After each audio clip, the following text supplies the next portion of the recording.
Imaginez une maison qui n'a pas du tout besoin de chauffage, ça fait rêver, notamment pour les économies réalisées. Et depuis peu, ça existe. Ces constructions viennent d'Allemagne ou d'Autriche et on commence à en voir en France. Le secret, c'est une isolation parfaite, des panneaux solaires et une ventilation exceptionnelle. Reportage à Amiens, Agnès Monteux et David Fossard.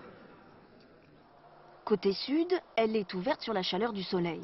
Côté nord, elle est protégée du froid. Visite d'une maison passive où rien n'est laissé au hasard. La porte, par exemple, lourde et étanche, venue exprès d'Autriche. C'est que nous sommes dans un véritable coffre-fort hermétique aux aléas extérieurs. Donc ici, on peut voir l'épaisseur des murs. Ils font 47 cm d'épaisseur.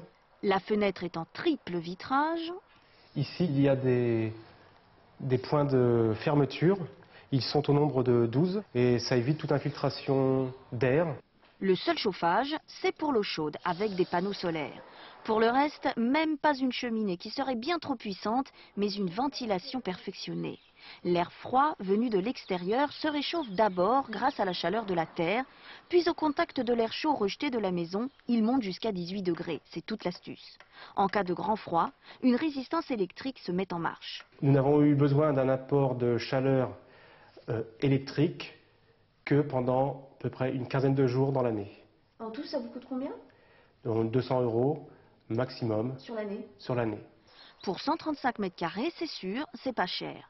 En bois ou en crépi, l'idée vient d'Allemagne. Des panneaux fabriqués en atelier et assemblés comme un Lego géant en une journée. C'est après que ça se corse. Cette soufflerie expulse l'air de la maison pour mieux traquer les fuites d'air à bannir à tout prix. On estime qu'en moyenne en France, aujourd'hui, les maisons neuves ont une fenêtre ouverte toute l'année d'une dimension de 60 cm de côté. Le standard de la maison passive nous demande un travail très soigné à l'étanchéité à l'air et de réduire, si vous voulez, cette fenêtre à une dimension qui représente à peu près la surface d'une carte de crédit.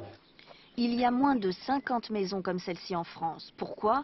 Elles coûtent 15% de plus à la construction et on manque de professionnels qualifiés pour ce qui relève encore de maisons laboratoires. On va rêver.